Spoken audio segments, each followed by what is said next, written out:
Okay, unless you've been living under a rock, EV tax credits have been revised, and by the time, you're watching this video, likely approved by our U.S. government. Justin, we're going to make lots of videos about the EV tax credits and what they mean for car buyers. Let's start off with the 5 things that you didn't actually know, not you, but the general you, were in these new EV tax credits.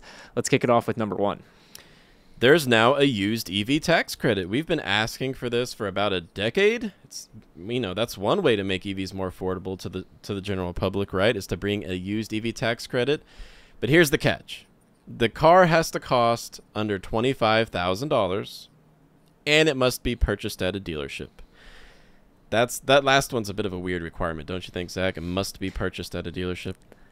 Yeah, I mean, so many thoughts going through my head. How could that go wrong? Used EVs are under $25,000. Why restrict this to peer-to-peer? Not to allow peer-to-peer transactions. Don't really get it, but that's okay. Yeah. So what is available for under $25,000? A high mileage Chevy Bolt, definitely some older Nissan Leafs, maybe like how I did that, Leaves instead of Leafs. Yeah. Maybe a high mileage Hyundai Kona, Kia e-Niro, but that's about it. I think they should have definitely revised this upward, make it maybe a $40,000 cap. But hey, at least now there's a used EV tax credit. Number 1 on the list of 5 things you need to know. Yes, used EV tax credit that will never, ready, pun intended, ever be used. Okay, what's number 2 on the list? Only one federal EV incentive can be claimed per taxpayer every 3 years.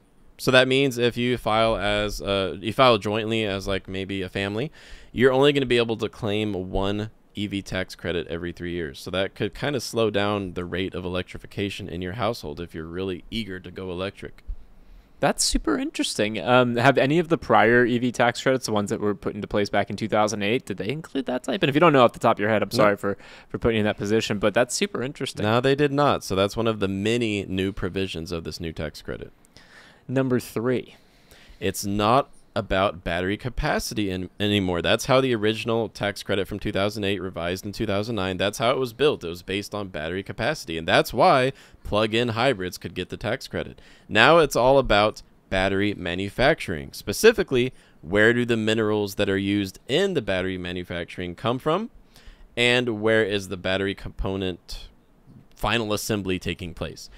So the Inflation Reduction Act is going to require that 40% of battery minerals be from the United States or free trade agreement countries from day one. From as soon as President Biden signs it, this is going to be taking effect. And honestly, there are not many EVs that are going to qualify for the full incentive because of that 40% battery mineral requirement. Now, you might have noticed I said for the full incentive. That's because half of the $7,500 tax credit or rebate now comes from the battery mineral requirement. The other half comes from the battery component requirement. Starting immediately, 50% of the battery components must be assembled and made in the United States or free trade agreement countries. Once you get to 2024, you start to incrementally increase these requirements. So it's not really about battery capacity. It's all about building a domestic supply chain for battery infrastructure. This is a big one. This is a really, really big one. The United States has always been energy dependent, and especially as we witnessed with the beginning of the COVID pandemic, supply chain dependent internationally, and that's all just a function of globalization. This is a real, all right, we're going to put a bit of a wall and an incentive to become domestically integrated so that we could build these vehicles and these battery packs all at home. That's super interesting, and it's kind of wild, honestly, that that's the case. Yeah, right now, not many automakers are openly discussing where they source their battery minerals from. We do know a thing or two about it from Tesla and a few others. We're going to do the research and drop a link down in the comments. Check it out. We're going to find out, where do automakers source their battery minerals? Because it matters now. It matters a lot if you're looking for EV incentives.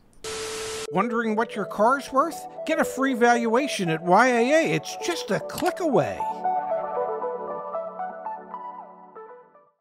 Do you think we're going to see those on Monroney labels in the future, window stickers? It says like X% was mined from Congo, X% was mined from the Yucatan. It's kind of wild to think that that is likely where it'll manifest itself and show. Yeah, I wouldn't want to be in the position of an automaker right now trying to figure out how you're going to wrap your head around these dozens of new regulations. But let's move Number on, 4. shall we? Number 4? Numero cuatro, is that where we're at? Yes. Income restrictions.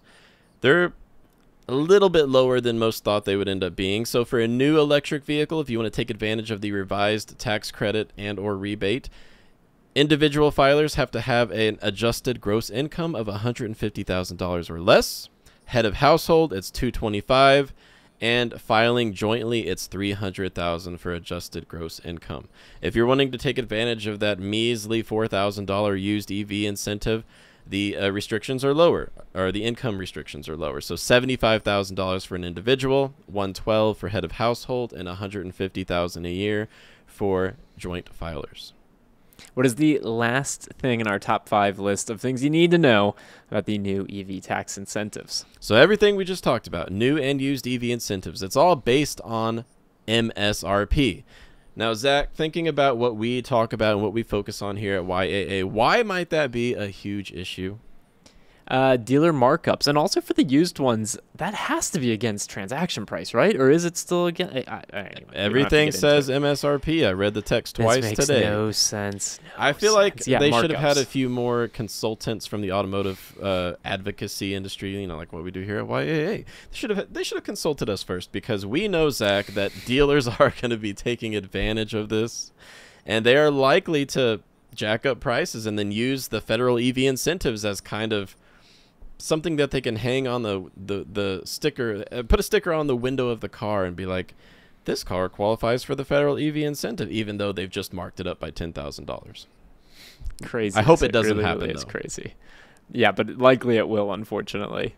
Yeah, and we'll stay on top of the latest, because all of us here in EV world are trying to decipher everything that's in the massive 755-page Inflation Reduction Act. So as we learn more, we'll make sure and bring it to you guys, and I'm sure we'll have some kind of great resource drop down below in the comments. Thank you for doing all this, Justin. Really appreciate it. Thank you.